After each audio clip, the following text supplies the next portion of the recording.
Bendiciones para todos, hermanos, estableciendo bases para el templo de Dios. Esdras capítulo 3, verso 8 al 13.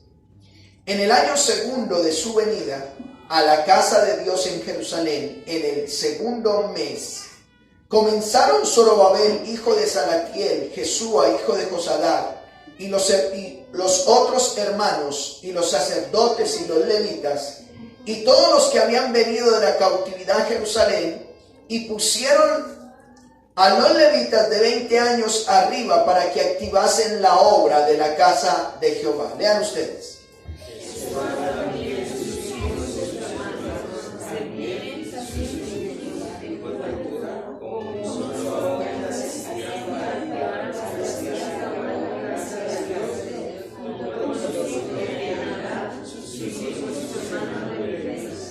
Y cuando los albañiles del templo de Jehová echaban los cimientos, pusieron a los sacerdotes vestidos de sus ropas con trompetas, y a los levitas hijos de Asaf con címbalos, para que alabasen a Jehová según la ordenanza de David, rey de Israel. Y cantaban alabando gracias a Jehová diciendo, porque Él es bueno, porque para siempre es su misericordia sobre Israel. Y todo el pueblo aclamaba con gran júbilo, alabando a Jehová, porque se echaba sus miembros de la casa de Jehová. Y muchos de los sacerdotes, de los levitas y de los jefes de las casas paternas, ancianos que habían visto la casa primera, viendo echar los cimientos de la casa, lloraban en alta voz, mientras muchos otros daban grandes gritos de alegría. Y no podía distinguir el pueblo el clamor de los gritos de alegría y la voz de lloro, porque clamaban con júbilo, y Oremos. Padre nuestro, ¿quién somos nosotros para que te hayas fijado, para que hayas tenido misericordia? Gracias por habernos dado la oportunidad de estar aquí rindiéndote culto. Qué privilegio que tenemos al poder escuchar tu voz, al poder tener tu palabra, que a propósito hoy a nivel mundial celebramos el mes de la Biblia. Porque ya cualquier persona puede tenerla en sus manos y escuchar tu voz. Gracias. Hoy celebramos que te plació usar personas comunes y corrientes, así como nosotros, para que pudieran escribir cuál era tu voluntad para con cada uno de nosotros. Hoy te rogamos, Padre, que tu palabra sea de bendición a nuestras vidas, que nos consuele, que nos exhorte a aquellos que somos creyentes. Pero si hay alguien dentro de nosotros que no te conozca, por favor, dale la oportunidad de que venga en arrepentimiento para la gloria de tu nombre. Porque te lo rogamos en Cristo Jesús. Amén. Tome su lugar, mi hermano. Estimados hermanos y amigos, un gusto saludarles una vez más en el nombre de nuestro Señor Jesucristo. Como es un privilegio estar aquí, bueno, gracia y paz por cada uno de ustedes. La historia nos cuenta, mis hermanos, de un pueblo en Colombia llamado Armero. No sé si usted se le venga algo. Armero. Un pueblo cálido, tranquilo, seguro y trabajador, en donde su identidad, dicen ellos, la tenían en varias cosas que hacían. La ganadería, la agricultura, el comercio y sobre todo culturalmente muy allegados los unos a los otros.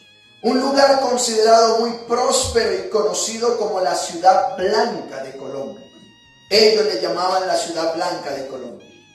Pero el miércoles 13 de noviembre del año 1985, siendo las 11:30 de la noche, escucharon un estruendo cuando la mayoría de sus habitantes estaban durmiendo. El Nevado del Ruiz, hermanos, hizo erupción causando la muerte de al menos 25,000 personas. 25,000 colombianos quedaron sepultados bajo el lodo, bajo el hielo, bajo el río, de que vino tempestad sobre ellos. 350 millones de metros cúbicos de hielo, agua, arena, lodo, arrasó con todo lo que tenía a su paso y más o menos avanzando a una velocidad de 300 kilómetros por hora allá en Armero. ¿Quiénes se pudieron salvar? Solo la misericordia de Dios salvó al menos, más o menos, unas 7,000 personas. El resto, todos murieron. Hicieron eso, hermanos, que eso que ocurrió, que explotara y que luego cayera sobre ese lugar, ese pueblo quedó totalmente destruido, podríamos decir, y en ruinas. De ahí en adelante, muchas historias por lamentar. Niños abandonados, donde algunos fueron entregados al bienestar familiar, otros fueron robados, otros fueron llevados, otros murieron, ¿cierto?, del hambre, del frío. Personas buscando a sus seres queridos por semanas, llorando y diciendo, ¿dónde están mis seres queridos? Cosa muy lamentable en el año 1985, que desafortunadamente las noticias no se enfocaron en el hecho lamentable de Armero, sino lo que estaba viviendo el Palacio de Justicia por ese tiempo y el tema del narcotráfico y el problema. Amados hermanos, luego de esto, luego que ocurrió, llegó mucha solidaridad de muchos aquí en Colombia.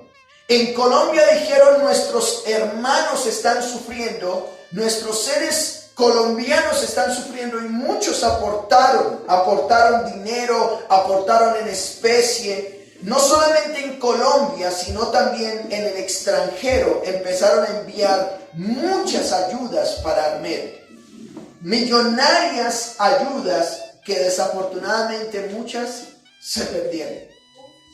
Los que quedaron tuvieron que salir exiliados, algunos a pueblos muy cercanos, pero otros tuvieron que venir a Bogotá, y podríamos nombrar que parte de San Mateo Soacha hay un barrio casi completo lleno de ellos, donde el gobierno en ese tiempo habían solo montañas y potreros, y allá les construyó unas casitas y allá los mandó, donde en Armero había gente muy pudiente, pero eso fue lo que les tocó.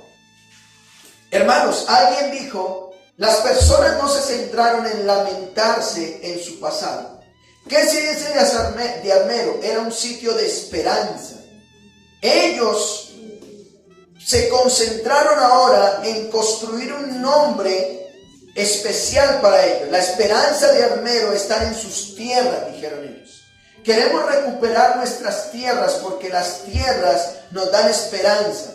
Los cuales en el pasado, como le dije, le dieron el nombre de la ciudad blanca de Colombia, y eso les motivaba a ser solidarios los unos a los otros. Algunas empresas, en medio de que quedó totalmente arruinado el pueblo, fueron generando empleo y algunos se quedaron. Esto ayudó a que algunos no perdieran sus tradiciones y no perdieran sus esperanzas. Hermanos, la esperanza de esos 7,000 personas estaban fundamentadas, querían y quieren hoy en día reconstruir Armero y hacer que se les devuelva sus tierras. Muchos tenían tierras, fincas, ganaderas, pero hoy en día todavía no las tienen. Solamente algunas cosas quedan ahí. Hoy en día, en medio de las ruinas, solo están algunas cosas relevantes como recuerdos de Armero, de lo que pasó. Algunos viven cerca del lugar donde sienten que han perdido su identidad. Dicen, yo muestro mi cédula y no dice Armero, dice Guayabal Armero. Y han perdido su identidad. Y usted se preguntará, pastor, ¿por qué esta historia a nivel introductorio para seguir hablando del libro de Esdras? Hermano, porque es algo muy parecido, guardando las proporciones de lo que estamos hablando. ¿Recuerdan algo? Bueno, el día de hoy me gustaría hablarles bajo el título Estableciendo bases para el templo de Dios. En otras palabras, el pueblo de Israel está comenzando la obra del templo. Vamos a ver Esdras capítulo 3, verso 8 al 13. El pueblo de Israel, hermanos, le vino también una avalancha. No una avalancha donde los sepultó a todos, sino una avalancha donde un imperio, el imperio babilónico, llegó a Jerusalén, llegó a Judea y se los llevó cautivos, se los llevó esclavos. Perdieron su identidad. Estaban bajo cautividad de Babilonia en cumplimiento de una profecía dada por Jeremías. Pero al cumplirse el tiempo de su cautividad, igualmente en cumplimiento de lo que Dios había dicho, Dios permite que un rey, ¿cómo se llama ese rey? Ciro, les permita regresar a su tierra, pero con el propósito de construir casa para Dios. Los que regresaron, hermanos, no solo fueron ayudados por los que se quedaron, sino también por el mismo rey. Ayudó para que regresaran a reconstruir lo que habían perdido. Cuando llegan a su tierra, cada uno se establece en sus ciudades y después de un tiempo, nos dice la escritura en Esdras, todos como un solo hombre vienen a la ciudad de Jerusalén, la cual está en Judá, para cumplir la orden de Dios.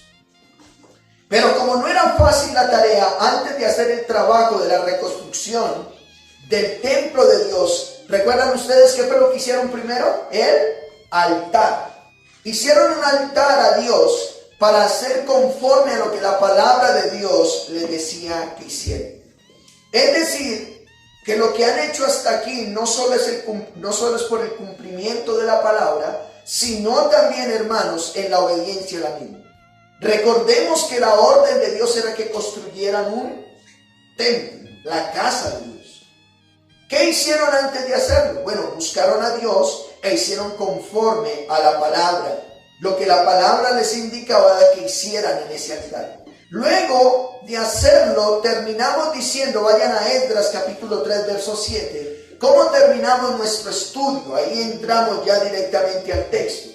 Mira lo que dice el verso 7. Y dieron dinero a los albañiles, ¿y qué, hermanos?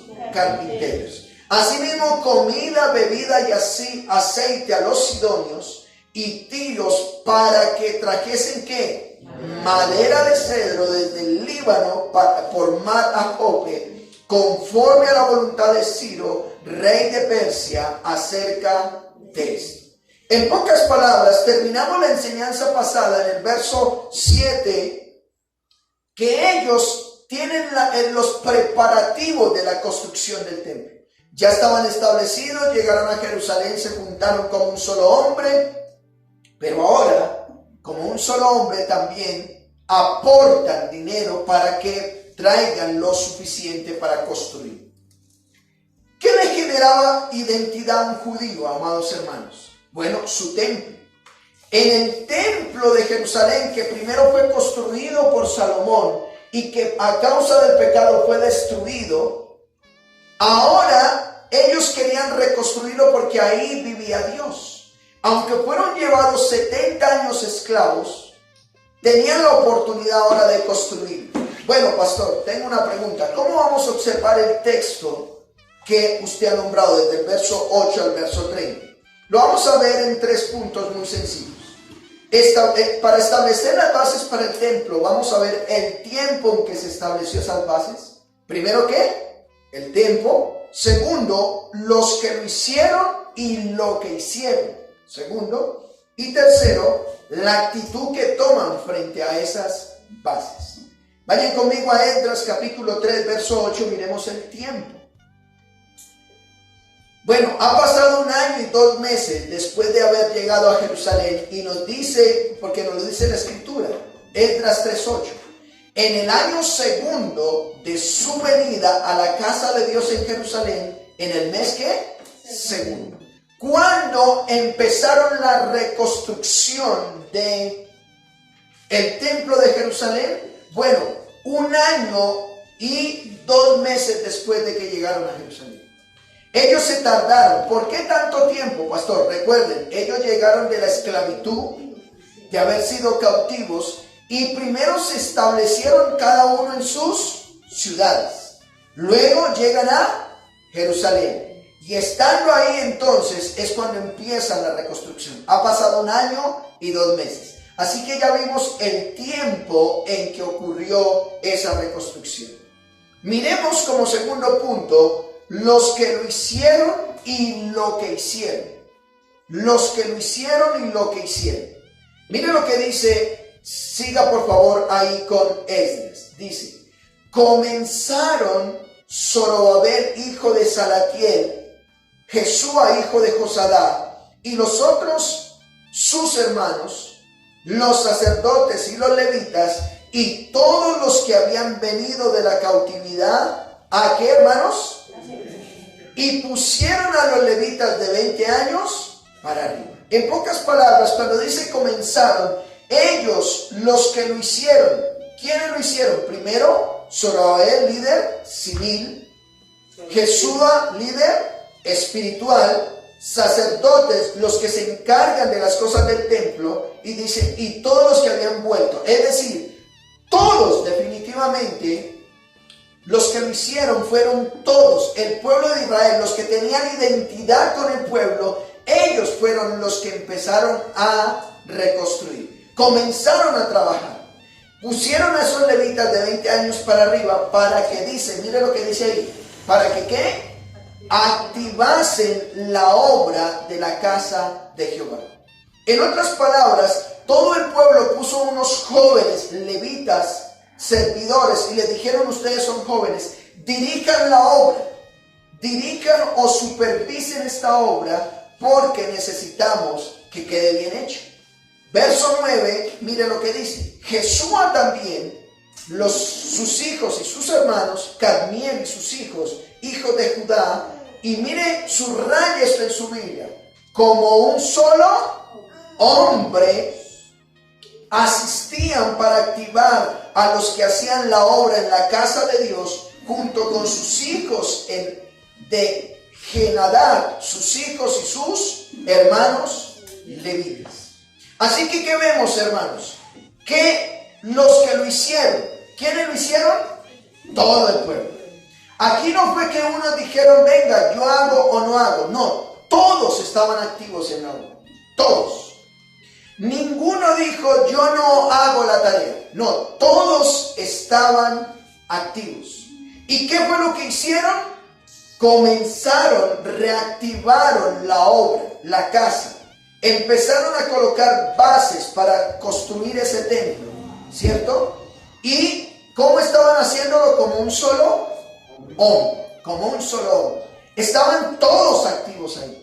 Nadie dijo, yo no lo hago, yo lo hago de esta manera. No, había unidad, como lo vimos en enseñanza pasada. Así que hemos visto dos cosas. Primero, ¿cuándo fue el tiempo que empezaron la reconstrucción? Bueno, 1 año y 2 meses después de que llegaron a Jerusalén. Segundo, los que lo hicieron, todos, levitas, sacerdotes, líder civil, líder religioso, todo el pueblo, los que regresaron dijeron, nosotros estamos activos en la obra. ¿Y qué fue lo que hicieron? Empezaron a reconstruir, poner las bases. Miremos como tercer punto, la actitud que se toma frente a esas bases. La actitud que se toma frente a esas bases. Miren lo que dice el verso 10 de Esdras 3. Vayan conmigo. Cuando los albañiles del templo de Jehová echaban los cimientos o terminaron de echar las bases, mire qué dice, pusieron a los sacerdotes vestidos de sus ropas y ¿con qué? Trompetas. Y a los levitas, hijos de Asaf, con címbalos. ¿Para qué, hermanos? Para que alabasen a Jehová según la ordenanza de ¿qué, hermanos? De David, rey de Israel. De David, rey de Israel. Amados hermanos, me gustaría que leamos otra versión, o quiero leerlo en otra versión, para que podamos entender un poco mejor lo que está pasando. Mire cómo diría Esdras 3:10. Cuando los constructores colocaron los cimientos del templo, las bases, pongamos, hoy podríamos decirle las zapatas del templo, los sacerdotes se pusieron de pie y alabaron a Dios con trompetas. Pero no solamente eso, llevaban puestas sus túnicas sacerdotales. También los descendientes de Leví de la familia de Asaf que estaban con ellos, dice, alabaron a Dios haciendo sonar sus platillos, según lo que años atrás había ordenado el rey David. ¿Qué nos dice la escritura? Bueno, en la época del rey David cuando estaba consagrando el templo a Dios, tómenlo como referencia, Primera de Crónicas 16:1 en adelante. Recuerden que aquí no estaban construyendo, pero realmente era reconstruyendo. ¿Qué estaban reconstruyendo? El templo de Salomón. Había sido destruido y ellos lo estaban reconstruyendo en el mismo lugar. Primero colocaron el altar donde iba el altar, pero luego estaban reconstruyendo el templo. Pero David, aunque David no construyó el templo, antes de poder reconstruir o construir el templo de Salomón, David dijo estas cosas, Primera de Crónicas 16:1. Así trajeron el arca de Dios y la pusieron en medio de la tienda que David había levantado para ella. Y ofrecieron holocaustos y sacrificios de paz delante de Dios.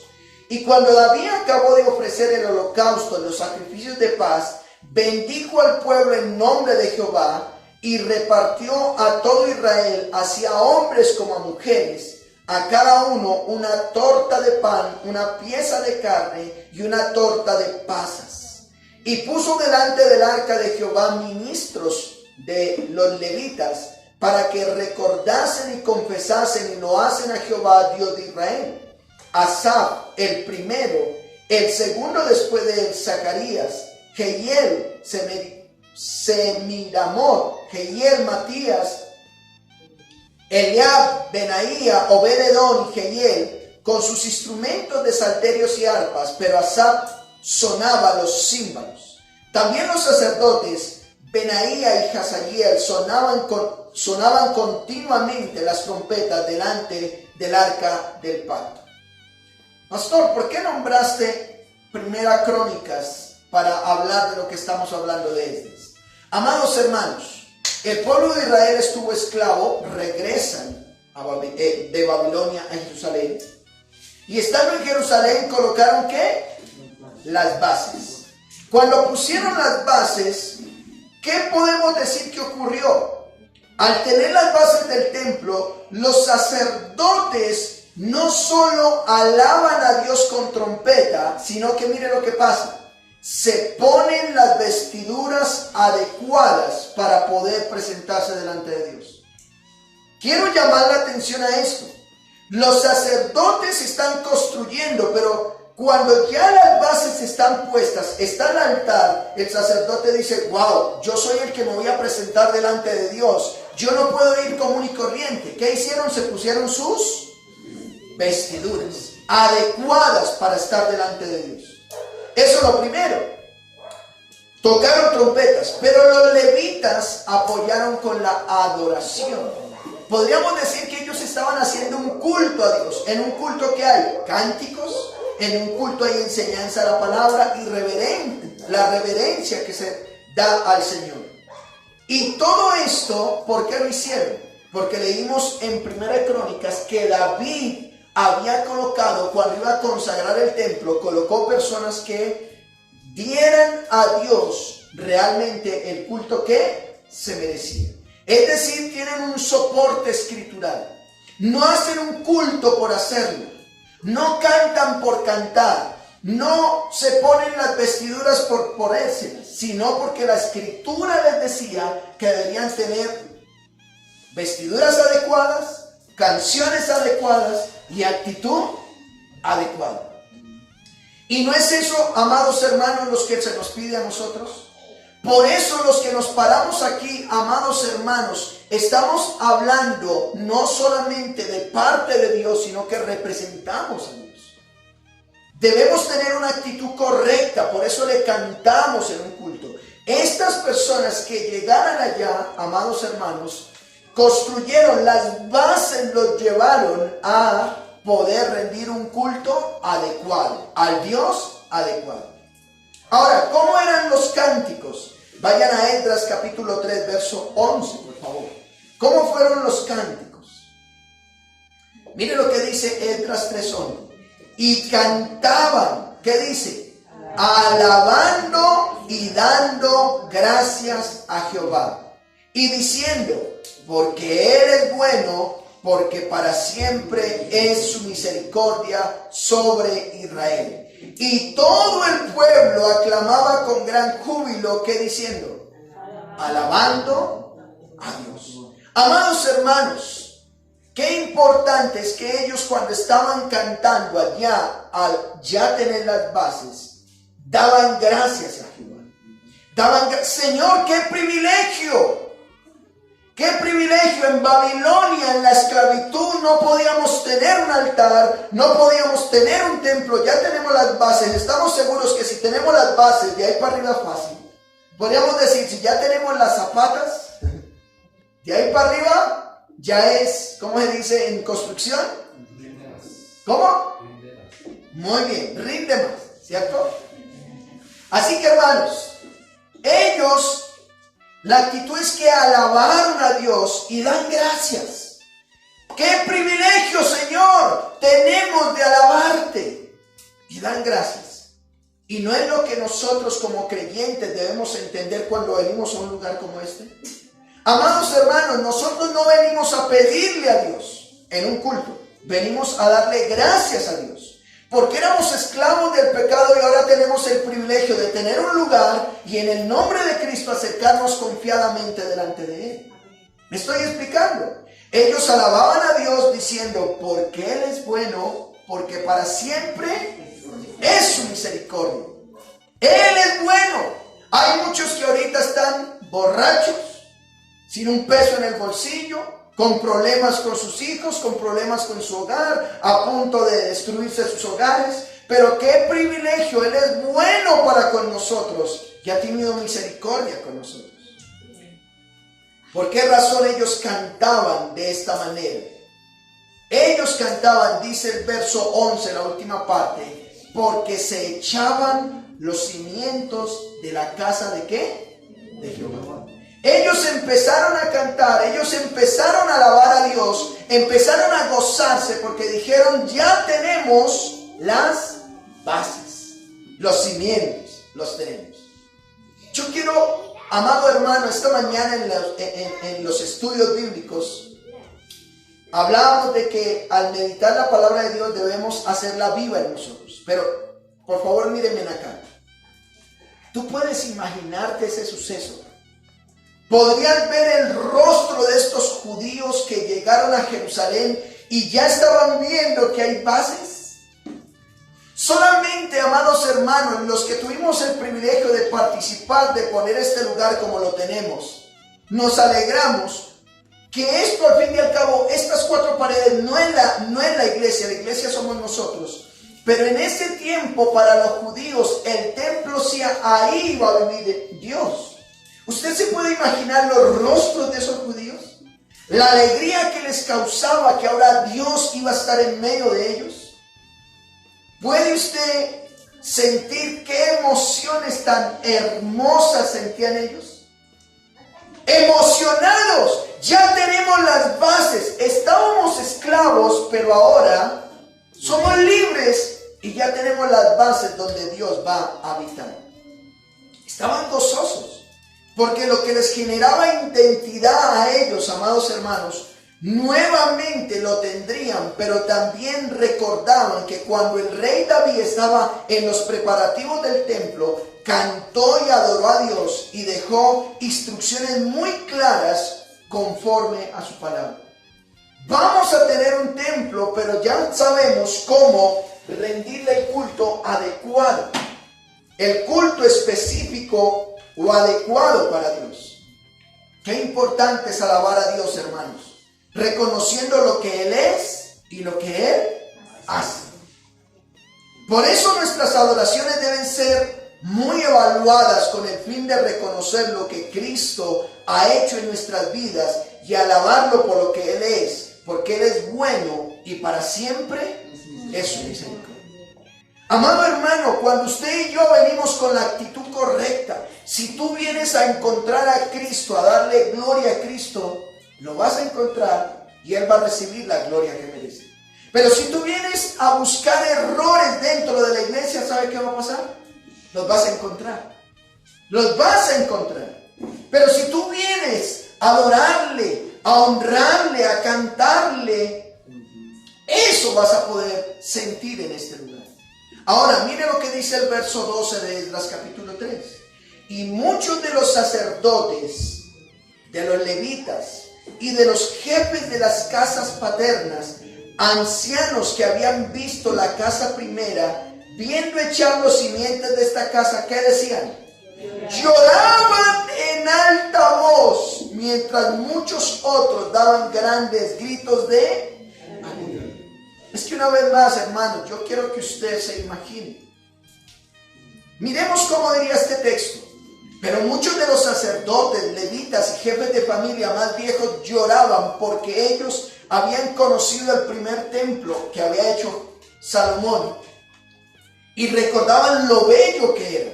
Recuerden que Salomón incluso colocó placas de oro de tal manera que cuando el sol pegaba sobre ese templo la gente no lo podía ni ver porque el esplendor era muy grande, dice el libro.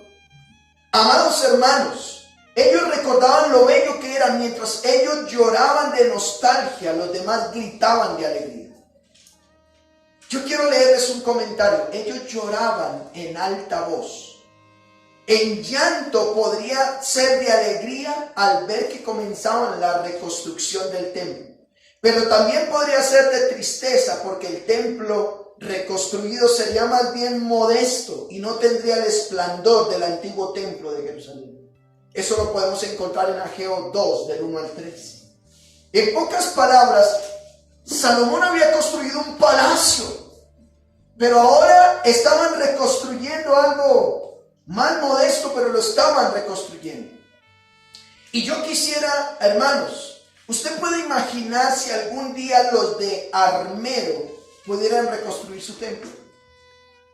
Eso fue en el año 85. ¿Cuántos años han pasado? 37 años han pasado.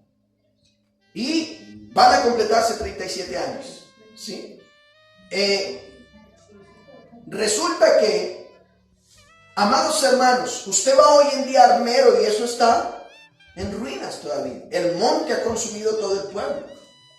Pero usted se imagina donde 70 años después puedan llegar los que un día de repente el agua no se lo llevó, el lodo no se lo llevó y pudieran llegar a reconstruir.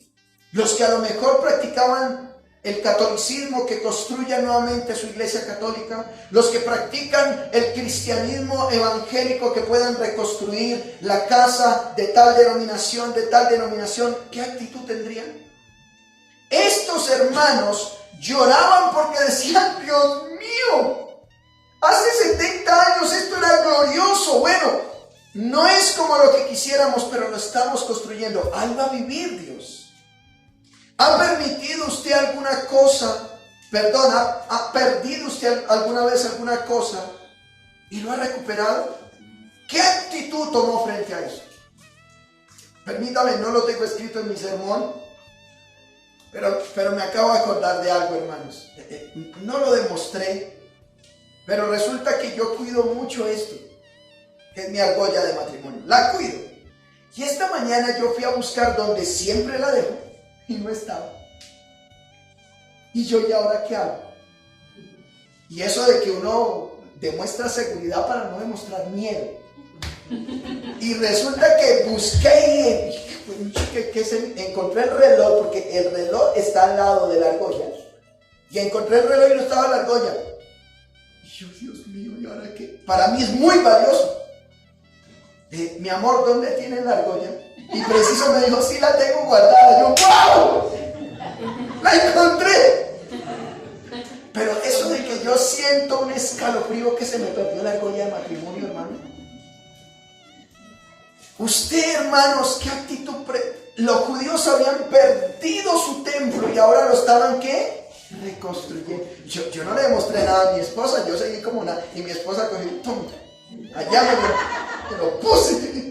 Yo no me acuerdo, le iba a decir, mi amor, ¿en qué momento yo te entregué algo? Pero yo dije, no, si le digo a ellos, sabe que yo estaba preocupado. No le dije nada. ¿Cómo termina este evento, hermanos? ¿Cómo fue esa actitud? Mire lo que dice el verso 13 de Esdras 3. Y no podía distinguir el pueblo el clamor de los gritos de alegría de la voz del lloro, porque clamaba el pueblo con gran júbilo y se oía el ruido hasta de lejos. Amado hermano, una cosa es leerlo, otra cosa es usted estar metido ahí en el cuento. Otra cosa es cómo unos lloraban al ver las bases del templo construidas, ¿cierto? Al ver de ahí para adelante, el resto ya es ornamentación, ¿cierto? ¿Qué podemos decir de estos versículos, hermanos? Un pueblo que ha recuperado lo que les daba identidad. Eso hizo que tuvieran una actitud correcta hacia Dios, correcta. Qué bueno es cuando usted, hermano, amado hermano, pueda decir en el tiempo oportuno, yo tuve la oportunidad de ser parte de construir algo y tengo la actitud frente a eso que construí. Para poder reconstruir el templo, lo importante eran sus bases, las bases, porque ahí en adelante todo se va a sostener. ¿Qué nos dice esto a nosotros hoy en día como creyentes? Y usted que me escucha aquí a través de este video. Efesios capítulo 2, verso 20 dice: edificaos pues sobre el fundamento de los apóstoles y profetas, siendo la principal piedra del ángulo Jesucristo mismo. Amados hermanos, los creyentes tenemos un fundamento, los creyentes tenemos una base, y dice: edifíquense sobre el fundamento puesto por los apóstoles y profetas. Amado hermano, nuestra vida espiritual debe estar construida sobre el fundamento, y eso nos debe generar a nosotros alegría. Así como los judíos hacían cosas porque las escrituras lo decían, así nosotros debemos ser edificados por su palabra. La palabra de Dios nos dice que Él es el fundamento. Ahora, mis hermanos, 1 Corintios capítulo 3 verso 11 dice: porque nadie puede poner otro fundamento del que ya está puesto, el cual es Jesucristo. Jesucristo es el fundamento. Nosotros vamos a construir sobre lo que Él es. Jesucristo es nuestro fundamento. Toda nuestra vida debe construirse sobre ese fundamento. Al igual que ellos, cada uno de nosotros debemos tener nuestra función dentro de esta construcción. La actitud correcta frente al Dios correcto. Amados hermanos, los judíos cuando ya estaban construyendo, cada uno cumplió su función. Lo mismo nosotros en la iglesia. Miremos lo que dijo el Señor Jesús. Vayan conmigo a Lucas capítulo 6, por favor. El Señor Jesucristo, hablando de un buen fundamento, mire lo que dice Lucas capítulo 6, verso 46 en adelante. Él dice: ¿por qué me llaman Señor, Señor, y no hacen lo que yo les digo? El Señor Jesucristo a sus seguidores les dijo: vea, ustedes me están llamando Señor. ¿Por qué me llaman Señor, Señor y no están dispuestos a obedecerme? No hacen lo que yo les digo. Y mira lo que dice el verso 47 de Lucas 6. Todo aquel que viene a mí y oye mis palabras y las hace. Mire, la conjunción y es muy importante. Viene a mí y oye y las hace. Les indicaré a quién es semejante. Semejantes al hombre que, ¿qué dice? Al edificar una casa, cavó y ahondó, ¿y qué dice? Puso su fundamento sobre la roca. Y aquí es Cristo. Y cuando vino una inundación, el río dio con ímpetu sobre aquella casa, pero no la pudo mover, porque estaba fundada sobre la roca. Amados hermanos, usted va hoy en día a Armero y ellos tenían un hospital de 3 pisos.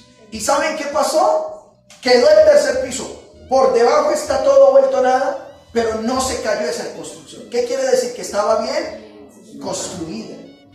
Amado hermano, ¿por qué vemos creyentes fluctuantes de aquí para allá? Porque parece ser que ocurre lo que dice el verso 49. Mire lo que dice.